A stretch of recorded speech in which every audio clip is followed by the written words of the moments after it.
como lo dice aquí, responde a la pregunta ¿qué pasaría si? Nos permite describir. Son 4 puntos importantes, aquí me faltó uno. El primero es, permite definir los escenarios difícilmente reproducibles en la realidad. Un ejemplo, por ejemplo, los efectos de un tsunami, ¿sale? Eso nos permite, un modelo matemático nos permite, de este tipo nos permitiría saber qué pasaría si hubiera un tsunami dependiendo de los distintos aspectos. Permite controlar entradas que no podrían controlarse en un escenario real. Un ejemplo, la intensidad, el epicentro de un sismo o foco de un sismo. Permite monitorizar variables del problema que no se pueden recoger en la realidad. Un ejemplo de todo esto es la temperatura puntual en determinadas posiciones en un reactor de fisión. ¿Por qué? Porque pues, no podemos colocar un sensor en un reactor de fisión que se desharía, o no podemos colocar una persona que esté ahí tomando la temperatura, porque bueno, la persona fallecería en el momento, ¿no? Entonces, también permite alterar la resolución de la escala espacial y temporal, por ejemplo, el efecto ambiental a largo plazo. ¿Qué pasaría con el ambiente o con las personas si continuamos con este crecimiento desmesurado, sin condiciones o sin conciencia ambiental? Con respecto a la herramienta descriptiva, de alguna manera una herramienta prescriptiva nos permite predecir, seleccionar un mejor diseño para un escenario o un problema determinado. Están estos 4 puntos que son, permite modificar el diseño de una forma barata. Posteriormente va a permitir recoger una multitud de valores de variables de entrada o de alternativas de diseño. Con respecto a modificar el diseño de una forma barata, un ejemplo, por un ejemplo, la estructura de una presa. Si nosotros creamos un modelo de la estructura de una presa y le colocamos diferentes condiciones, vamos a poder ver qué tanto resiste esa presa bajo diferentes condiciones o diferentes materiales, por ejemplo. Con respecto a recoger la multitud de valores de variables de entrada o de alternativas de diseño, un ejemplo, un avión permite conocer las condiciones aerodinámicas del fuselaje de un avión ante diferentes flujos de corriente. También va a permitir monitorizar las variables del problema que no se podían recoger en la realidad. Un efecto en un fármaco sobre una pared celular en una zona determinada o sobre un sistema biológico en específico, o un organismo vivo en específico. ¿Sale? Con respecto a los sistemas microfluídicos, hablaba de que por cuestiones de ética no se podían aplicar sobre las personas, entonces un modelo también nos permitiría saber cómo reaccionarían las células ante un fármaco en específico. Permite alterar la resolución de escala también, espacial y temporal. Es, por ejemplo, una fatiga de los materiales de construcción de un biomaterial a largo plazo, una prótesis de cadera, entre otros. Como entorno de entrenamiento, se habla de 2 puntos. En primera, el entorno de entrenamiento nos va a permitir que el operario simule las condiciones bajo condiciones controladas. Entonces, esto nos va a permitir establecer un entorno seguro ante el manejo de equipamiento o de equipos caros. Por ejemplo, un simulador de vuelo que le va a permitir al operario adquirir experiencia sin necesidad de descomponer el aparato. Permite modificar el escenario para incluir de forma controlada las situaciones que se quieren estudiar. Por ejemplo, la simulación de un fallo en una central nuclear, simulación de algún sistema vivo, por ejemplo, lo de Ares, simulación de algún medicamento en el tracto digestivo o sobre la microbiota, algún tóxico, algo que sea nocivo para el humano. ¿Qué ventajas nos da la simulación? Nos da 2 ventajas características. La primera es que es una resolución analítica, y la segunda que nos permite un prototipado físico del sistema real. La primera va a ser aplicable, por ejemplo, cuando no hay herramientas matemáticas o analíticas, o cuando posiblemente sí existen esas herramientas, pero su resolución y aplicación va a ser demasiado compleja. ¿Sale? Permite la comparación de diseño de un sistema o estrategias de gestión de un sistema, alternativas de bajo costo, bajo diferentes circunstancias. Permite comprimir y expandir las escalas de tiempo. Con respecto al prototipado de un sistema físico o sistema real, o la elaboración o simulación del sistema físico real, va a ser más barato en cuanto a costos, de desarrollo y experimentación puede ser controlable o reconfigurable. La experimentación en este tipo de sistemas o de prototipados son más seguros y puede tener diferentes escenarios que visualmente se pueda ver lo que está pasando bajo diferentes condiciones, mayor y menor velocidad en la que se producen los fenómenos a estudiar. Es fácil de recopilar datos, instrumentar un experimento de acuerdo a las condiciones o los elementos que presente ese modelo.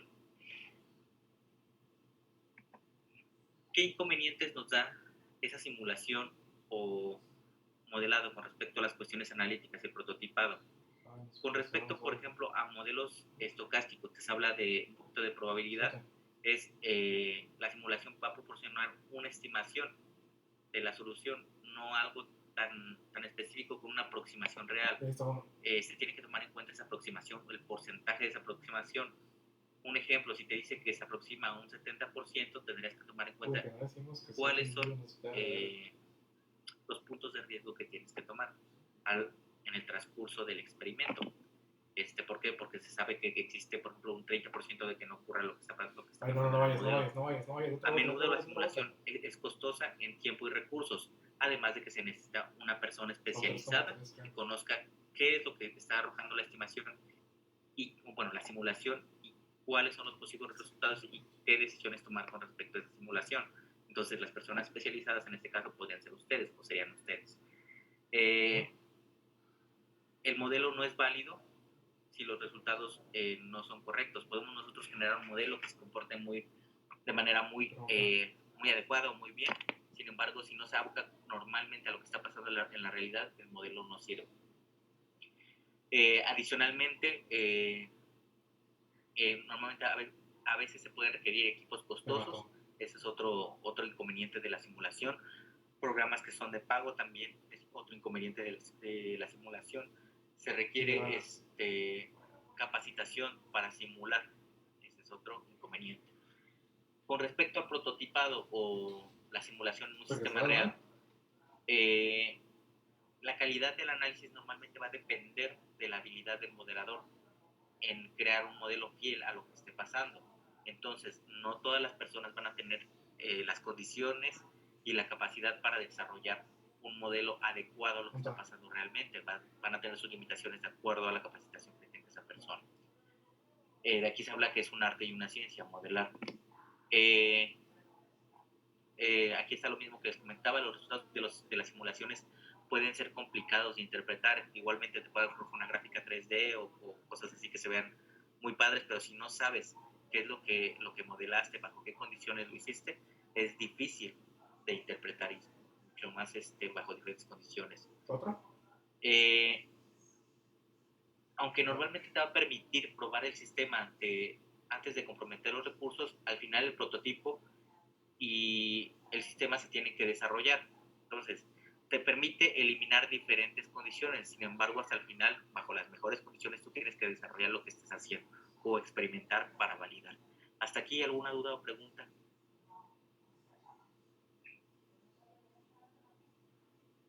No, Cordy. Creo que no, profesor. Muy bien. Conceptos básicos. Terminología, sistema. Ya habíamos visto que es un sistema. Es un objeto formado por un conjunto de componentes que van a estar interrelacionados entre sí. Un ejemplo, aquí está una célula, que es un sistema biológico delimitado por una membrana y compuesto por organulos, y su funcionamiento incluye reacciones físico-químicas, enlaces, rutas metabólicas, entre otros aspectos, pero todo está dentro del sistema, lo que nosotros vamos a estudiar. El sistema va a presentar algunas propiedades que se le denominan propiedades emergentes. ¿Qué son esas propiedades emergentes?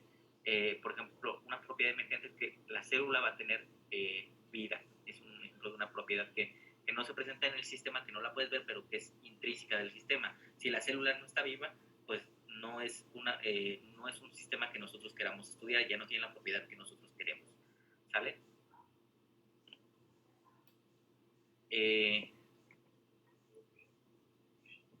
Siguiente sería el entorno. ¿Qué es el entorno? Va a ser el conjunto de elementos externos que interactúan con los componentes del sistema. Conjunto de elementos externos que van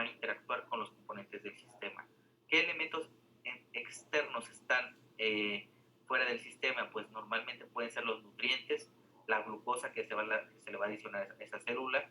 Aquí se habla de un intercambio de materia y energía con el entorno, entonces es la acidez, presión, temperatura, composición del medio, todo lo que está fuera del sistema que de alguna manera afecte a nuestro sistema que queremos evaluar. En esta célula, ¿qué es lo que la puede afectar? Otra vez, la temperatura, la acidez, la presión, la temperatura, los sustratos, fuente de nitrógeno, fuente de carbono, la concentración, salinidad, entre otros aspectos. Normalmente se dice que para el estudio de los sistemas también existen otros subsistemas que están interrelacionados con los sistemas. Por ejemplo, se habla de la corteza cerebral, que es un sistema formado por neuronas, por células, que son neuronas que se relacionan mediante neurotransmisores, acción y acción de los neurotransmisores. Otro término es la complejidad. ¿A qué se refiere esto de la complejidad? ¿Son sistemas reales? Los sistemas reales son complejos. Por ejemplo, en parte por ello se recurre normalmente a la simulación, por la complejidad de los sistemas, porque normalmente nosotros queremos simular, modelar algo que para nosotros es difícil predecir qué es lo que está pasando, es difícil saber bajo distintas condiciones cómo va a actuar. Por eso modelamos esos sistemas, aparte de los costos. Normalmente hay complejidad de los elementos, por ejemplo, que lo componen, pueden ser costosos. El número de elementos de los que lo componen son demasiado altos, es debido a lo cual el sistema es complejo. Las interrelaciones de esos sistemas son bastante amplias. Por ejemplo, una ruta metabólica, son muchos elementos que interactúan en una ruta metabólica, por eso el sistema es complejo y por eso se simula, se modela. Y el número de interrelaciones entre sí son demasiadas. Por ejemplo, un modelo genético, existen muchos genes que puedan interactuar para una determinada función, entonces por eso el sistema se hace cada vez más complejo.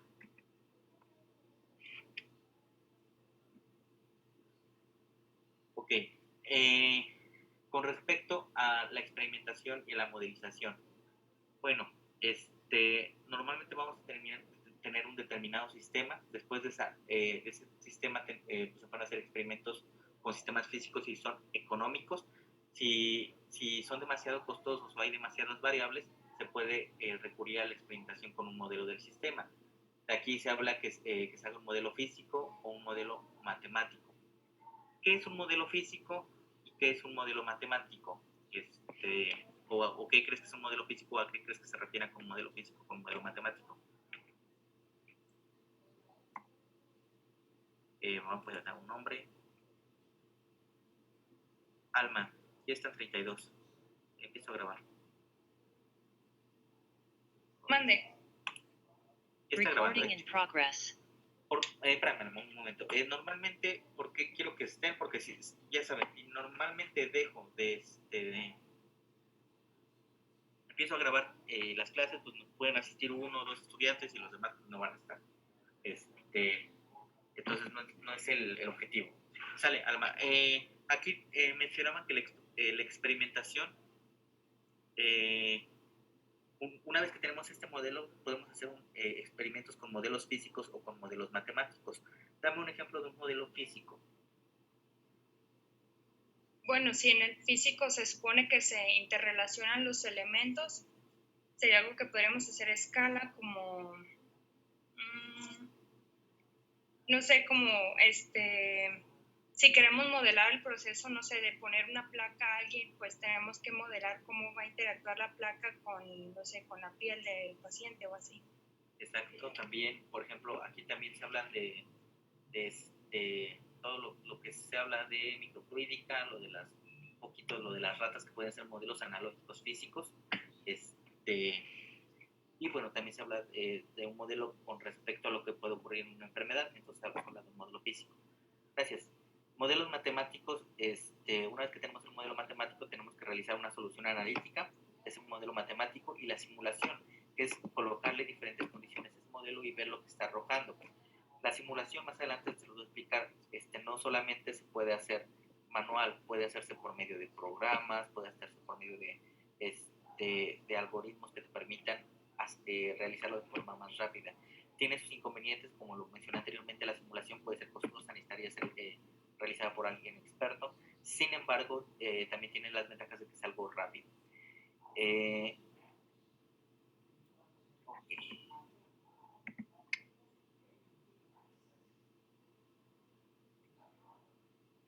Con respecto al proceso de la simulación o el proceso de modelado, que es uno de los temas, el proceso de modelización y simulación parte de un sistema objetivo, que es el que normalmente nosotros queremos estudiar o construir. Esos sistemas son de 4 tipos. Puede ser un sistema real existente, un sistema real que se quiere diseñar o construir, un sistema conceptual o un sistema imaginario. Esta parte, bueno, ya lo van a ver en la grabación, pero es importante que lo tengan. Entonces, ¿cuáles son los sistemas que nosotros queremos estudiar? Son 4.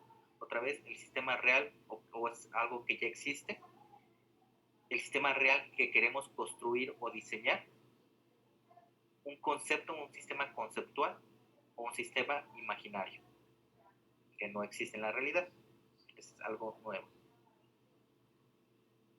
Ese sistema queda definido por una serie de límites. Esos límites tienen que ser límites lógicos, físicos y temporales, así como diferentes interacciones que pueda tener este sistema con el entorno, para que sea útil y factible de ingresar al experimento o a la realidad.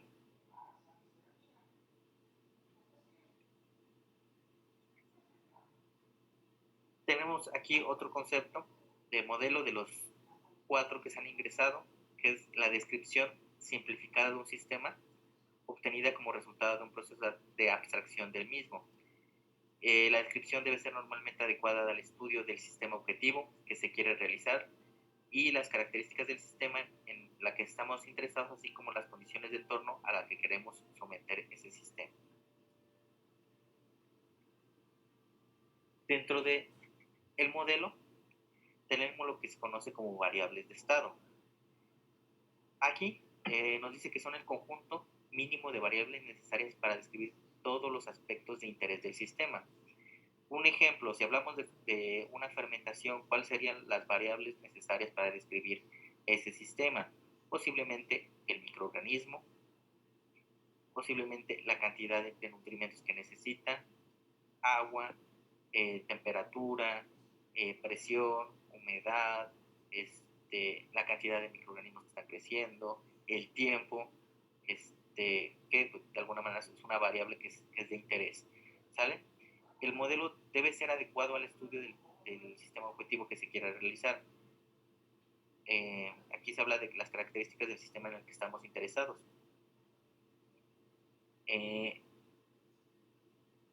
Las variables en un instante de tiempo van a construir el estado de las variables.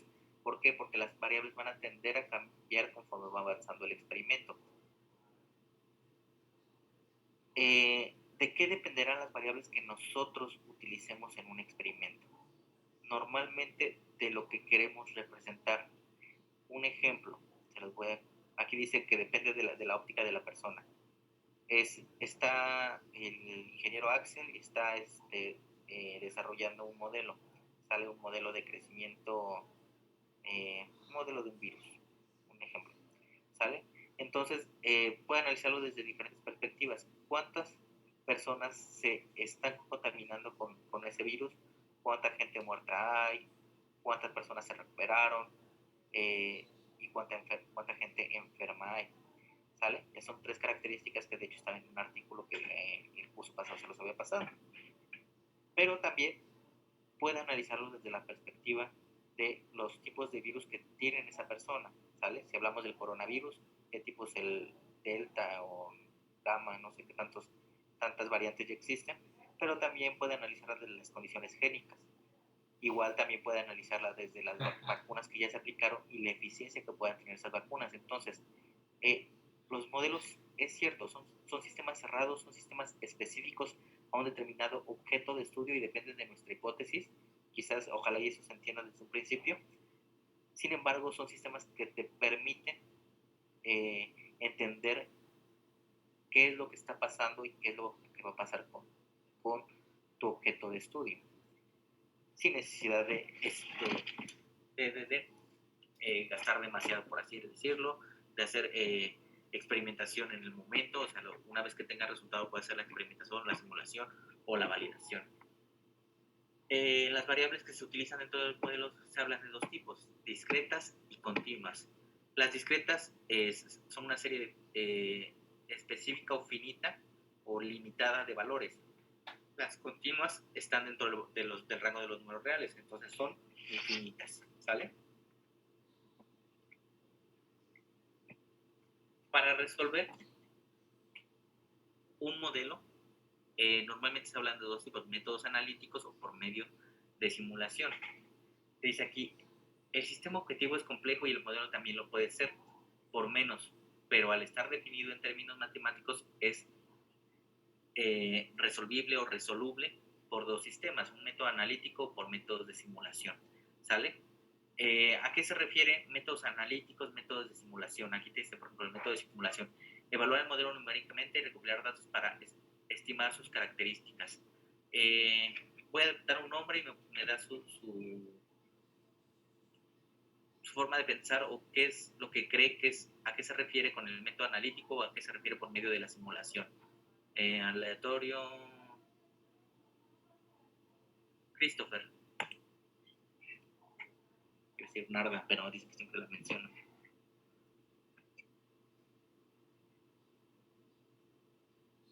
Entonces, ¿a qué crees que, Christopher, a qué crees que se refiere a resolver un modelo matemático por método analítico? ¿A qué crees que se refiere a resolver un método matemático por un sistema de simulación? Y si no es Christopher el que guste hablar. Pues analítico me suena a que sería por medio pues el análisis y ¿cómo se dice? Ecuaciones. Ok.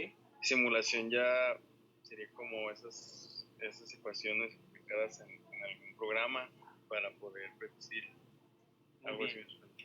Ok, muchas gracias. Sí, creo que sí está bien el concepto. Vamos a pensarlo un poquito más. Un método analítico puede ser algún método numérico, que ustedes ya saben, por ejemplo, Euler, algo que te permite llegar al resultado por una ecuación diferencial, por método de variables separables, que te permite también obtener funciones, ¿sale? Por medio de simulación, es decir, darle diferentes valores, ver lo que arroja, hasta que se acople a las condiciones experimentales reales. Entonces sería una forma de resolver este tipo de modelo. Aquí te habla de que muchas veces los métodos analíticos son difíciles. ¿Por qué? Porque tienen diferentes componentes y cada uno de esos componentes se relacionan. Si tú varías la glucosa, pues el crecimiento del microorganismo puede variar. Si varías la temperatura, las condiciones van a ser diferentes, ¿sale? Entonces todas las variables se van a tender a modificar. Por eso se habla de que se tengan condiciones óptimas y se sesguen o se limiten algunos parámetros. Que el modelo sea complejo, dice que es necesario para otorgarle un cierto grado de validez. ¿Por qué se habla de los niveles de complejidad? Hablábamos en el curso pasado de modelos estructurados, segregados y no segregados.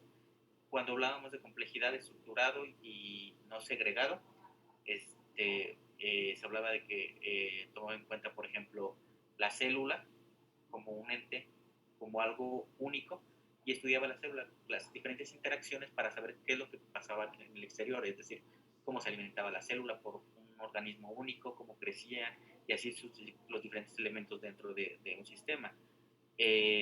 Al otro se hablaba con respecto a las condiciones del medio, que no todo el medio tiene concentraciones uniformes, que varían las concentraciones de acuerdo a diferentes tiempos y que existe un gradiente de concentración en el medio, por ejemplo.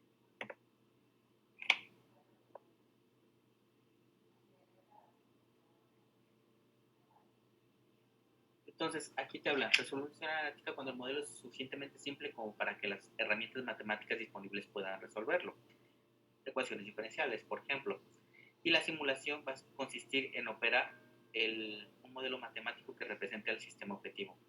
Entonces, al hablar de modelo operable es que pueda ser, es decir, que nos arroje diferentes resultados con las variables que nosotros estemos analizando y que tengamos un objetivo, es decir, algo a lo que queramos llegar, salga algo lógico.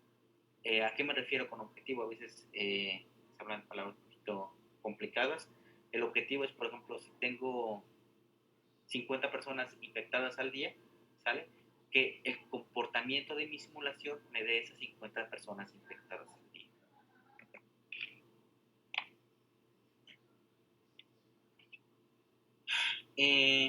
La simulación puede ser realizada por ordenador, para la cual se va a necesitar programación. Esa ejecución normalmente se hace por componentes matemáticos, algoritmos asociados a un cierto programa. Se necesitan valores de entrada, se necesita tener datos y monitorearlos durante la simulación o la simulación de entrada y salida del fenómeno. Y se habla que a pesar de su traducción directa del modelo a simulación por ordenador, se deben considerar factores computacionales. ¿Qué factores computacionales se deben de considerar? Normalmente son 4 factores computacionales, que es la precisión de las operaciones aritméticas, los aspectos de rendimiento y eficiencia, la escalabilidad de la simulación y registros normalmente que no son funcionales. ¿A qué se refiere, por ejemplo, la precisión de las operaciones aritméticas? Es decir, que lo que estemos obteniendo, por ejemplo, si es una concentración de, por ejemplo, número de células o concentración de algún metabolito, entonces que nos esté dando un valor muy cercano a lo que nosotros estamos obteniendo en la vida real. Aspectos de rendimiento y eficiencia. Sale que la computación o que el programa sea rápido con respecto a lo que nosotros estemos obteniendo. De nada nos sirve un sistema que sea lento, que no nos permita simular lo que está pasando o representar lo que está pasando normalmente. La escalabilidad de la simulación. Aquí se habla también con respecto a la escalabilidad, que puedan pasar ese sistema que está pasando normalmente en una computadora a aspectos físicos, a diferentes poblaciones, por ejemplo, a poblaciones más grandes, población de Ciudad de Guzmán, Jalisco, Nueva York, no sé. Y bueno, otros requisitos específicos.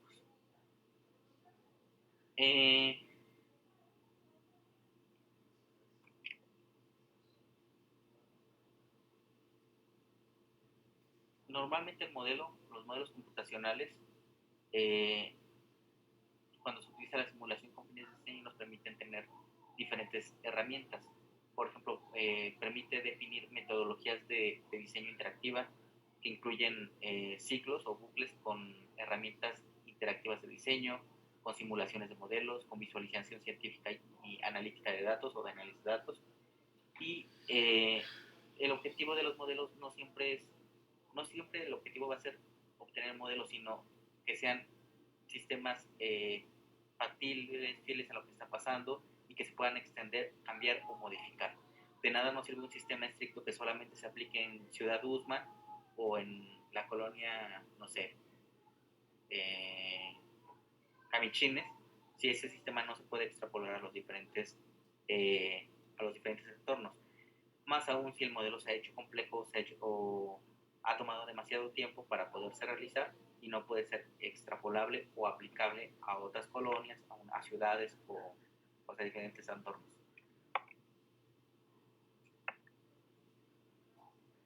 ¿Hasta aquí alguna pregunta? No, de mi parte no, gracias. Gracias.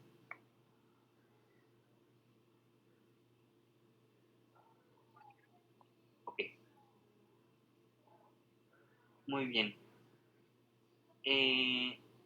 Aquí te habla de que, existen diferentes características de los modelos para la simulación.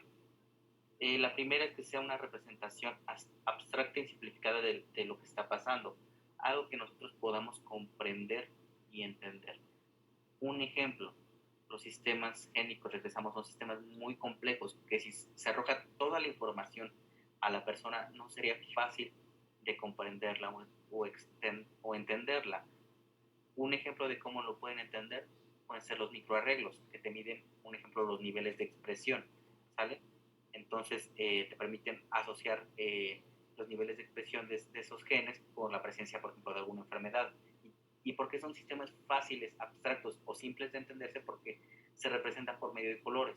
Es un modelo, sí, porque es una representación abstracta y simplificada de lo que realmente está pasando por medio de una matriz de colores, ¿sale? Por ejemplo, aquí se dice que se define por medio de componentes principales y una serie de suposiciones y asunciones sobre cómo funciona un sistema. El modelo se desarrolla a partir de ciertas suposiciones o representaciones de un sistema objetivo. El modelo se formula para un fin determinado y debe ser útil para dicho fin, como en el caso de los microarreglos, y el modelo debe alcanzar un compromiso de sencillez, algo que sea fácil de interpretar, ¿sale? Y lo siguiente, se basa en una abstracción matemática. El modelo se basa en una abstracción matemática para definirlo, usar la precisión para definirlo. Programación lineal, ecuaciones diferenciales, la teoría de colas, se habla de modelos probabilísticos, entre otros sistemas de estado. ¿Cuál es la técnica y procesos para la construcción de un modelo? Se habla de 4 pasos específicos, que es la abstracción, la idealización, la agregación, la generalización y especialización. La primera va a eliminar los detalles no fundamentales. Por ejemplo, va a representar en sí solamente los detalles para el fin en el que se va a construir el modelo. Un ejemplo, la diferencial de x con respecto de t va a ser igual a mu por x. Es un modelo de crecimiento de las células. Otra vez, diferencial de t diferencial de la biomasa con respecto al tiempo va a ser igual a la velocidad específica de crecimiento por la biomasa. Es un sistema específico y abstracto. ¿Por qué? Porque no te está colocando la temperatura, el pH, la acidez, entre otras variables que en este momento no te sirven. Simplemente lo que quieres saber es cómo va cambiando la biomasa con respecto al tiempo y que te lo relacione con una velocidad o tasa de crecimiento. Hasta ahí. Entonces, la abstracción va a ser eliminar todos esos parámetros que son importantes, sí, que te permiten caracterizar el modelo, que te van a permitir hacerlo mucho mejor, sí, pero que en ese momento no te sirven para describir tu modelo. Entonces, por lo tanto, se eliminan o se fijan. ¿A qué me refiero con fijarlas? Entonces, crecemos a un pH de 6, una temperatura de 30, lo más normal. Lo crecemos en una jarra bajo condiciones controladas y te permite eliminar todas esas variables. ¿Hasta aquí alguna duda?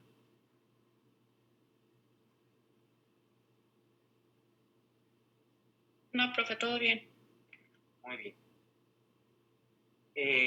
Lo siguiente es la idealización, que es sustituir los elementos reales por conceptos.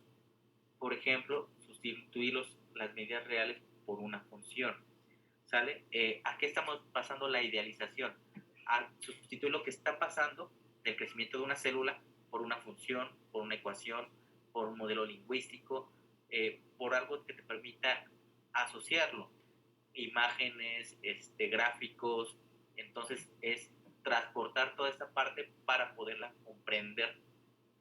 La agregación va a ser la división del modelo en componentes. ¿A qué se habla?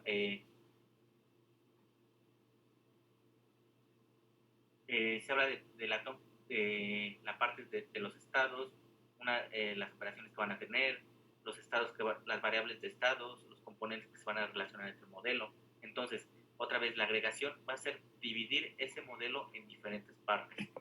¿A qué vamos con todo esto? Si la idealización es partir, por ejemplo, hacer un modelo de biomasa o de crecimiento celular, pues la agregación va a ser dividir ese crecimiento celular en lo que va a estar comiendo esa célula, en la cantidad de células, no sé, en la adhesión que pueda tener esa célula, ¿sale? Y con eso hacer 3 modelos que los cuales se relacionen entre sí. Por último, la generalización y especialización. Te dice que los componentes se agrupan en diferentes clases, subclases con propiedades comunes y específicas. Entonces, cada uno de la adhesión, la cantidad bueno, los alimentos que van a tener las células, entre otras cosas. Cada uno de estos van a tener clases o subdivisiones que le van a aportar ese crecimiento de las células.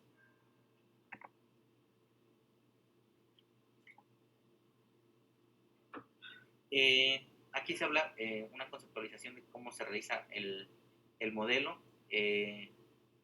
Normalmente son cuatro etapas, que es el sistema asumido, después del sistema asumido, que está dentro del sistema real, después es el modelo conceptual, el modelo lógico y el modelo simulado. ¿Sale? A nivel real se habla de los límites, lo que se quiere estudiar, de lo que se habla, bueno, de lo que se mencionaba un poquito de la abstracción, es retirar todo lo que no nos genera ruido. Dentro de esos límites se van a establecer los factores subjetivos de ese estudio, lo mismo de la abstracción. El modelo conceptual normalmente van a extraer los factores fundamentales que se aplican técnicas que se van a aplicar técnicas antes vistas. Por ejemplo, en un modelo conceptual hablemos de eventos, actividades, procesos, variables de estado, componentes, las relaciones con cada uno de los componentes, el rendimiento que pueda tener el modelo, los parámetros a monitorizar, los requisitos de los datos para el estudio, la selección de un nivel de detalle, las suposiciones, entre otros. Con respecto a tomar un modelo lógico, es la formalización matemática de los componentes, es decir, saber cuáles son las entradas, las salidas, lo que va a cambiar en el modelo, qué es lo que nosotros queremos obtener. Y con respecto a la simulación, va a ser la implementación de ese modelo en un lenguaje, por ejemplo, de programación, y darle diferentes condiciones para saber cómo se comporta bajo esas diferentes condiciones.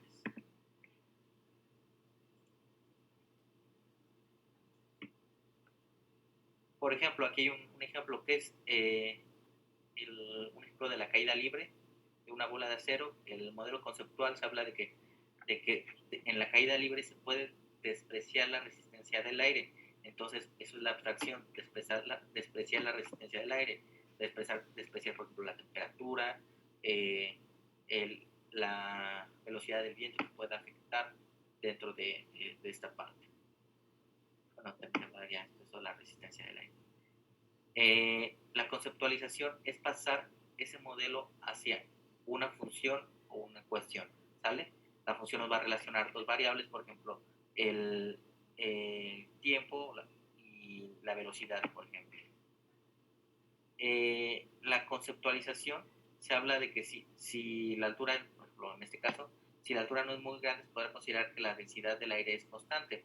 Va a ser una idealización de lo que está pasando en estos sistemas para poder simplificar el modelo. Muchos sistemas hacen eso. Por ejemplo, los sistemas con condiciones de frontera te dicen que no hay fricción en los laterales del sistema, que no hay variables que estén afectando el sistema, es decir, que está bajo condiciones controladas, cuando sabemos que en un entorno real no pasa así. Sin embargo, se da una aproximación a lo que normalmente puede pasar.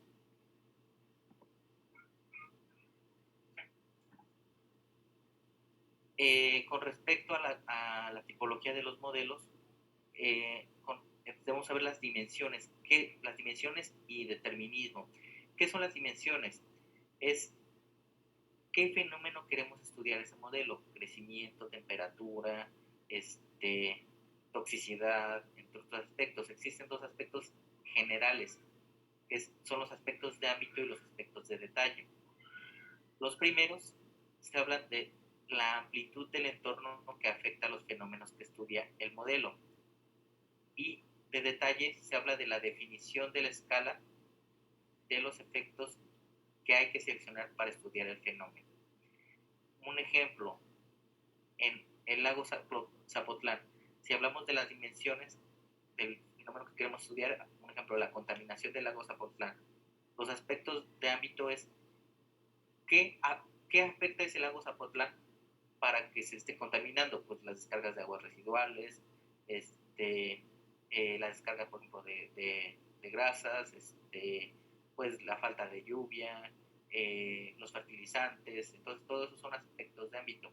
Aspectos de detalle: ¿cuál es la escala de los efectos? Posiblemente, bueno, aquí se hablaba de las personas. Decía, Los spots de la televisión decían, pues no tires basura, porque pues, te puede afectar a los lagos. Sin embargo, se han dado cuenta que pues lo que normalmente está afectando más a los lagos son las industrias, pues de alguna manera las descargas de las industrias, entre otros, más que la propia población. Entonces, no sé si se entienden esas dos partes, los de ámbito y de detalle. Ámbito es cuáles son los parámetros, las variables que están afectando, y detalle se habla de escala. ¿Qué es lo que más está afectando a eso? ¿Dudas hasta acá? No, correcto. Ok. Siguiente, determinismo. El comportamiento del sistema depende únicamente de las variables de entrada conocidas. Entonces se habla de dos puntos, las determinísticas y las estocásticas. Si alguien puede, por favor, ahí ponerle en Google estocástica y me puede dar el concepto. Es cuando se usa probabilidad. Ok. Estocástico, exactamente, depende de factores aleatorios, de probabilidad. Normalmente un modelo que no contempla o es difícil de describir, por eso se meten condiciones de probabilidad. Un ejemplo, el electrón, ¿en qué posición puede estar el electrón en la órbita? ¿Podemos definir exactamente en qué posición puede estar? No podemos. Entonces se habla de condiciones de probabilidad, en qué punto, bueno, a través del tiempo o a través de diferentes condiciones, en qué punto puede estar ese electrón en la órbita. Determinista, el resultado va a depender únicamente de valores que se pueden ajustar o definir algo específico, ¿sale? Por ejemplo, si yo aviento una pelota, ¿a qué altura va a estar bajo diferentes condiciones y a diferentes tiempos? Es algo que yo puedo predecir bajo un modelo matemático, ¿sale? El estocástico no puedo saber exactamente qué va a pasar. No sé si con el ejemplo del electrón es suficiente, pero es uno de los más característicos. También otros ejemplos de modelos estocásticos, cómo va a reaccionar la bolsa. También se utilizan modelos estocásticos para esto. Bajo diferentes condiciones se puede saber por cuestiones de probabilidad posiblemente cómo va a reaccionar, más no es muy exacto. Eso hay que les queda poco. ¿Dudas, preguntas hasta aquí? Sería entonces como lo más probable nada más, profesor. Exactamente. Sí, lo que más se acerca a la realidad, lo que posiblemente pueda pasar. Sin embargo, bueno, hay diferentes factores que la pueden afectar. El comportamiento de la bolsa, pues no nada más, existen diferentes variables. Un ejemplo, si hay un atentado terrorista, eso no lo tiene contemplado la persona, entonces la bolsa puede caer bajo esas condiciones. Un ejemplo. Te ayuda a caracterizarlo. Entonces, otra vez, tipología de los modelos, se habla de las dimensiones. ¿Cuáles son los dos tipos de sistemas que se hablan o los dos tipos de aspectos que se hablan en las dimensiones? Los acabo de explicar. La de ámbito y detalle. Excelente, gracias. El determinismo, ¿sale? ¿Qué tipo de sistemas, cómo podemos determinar un modelo? Hay dos.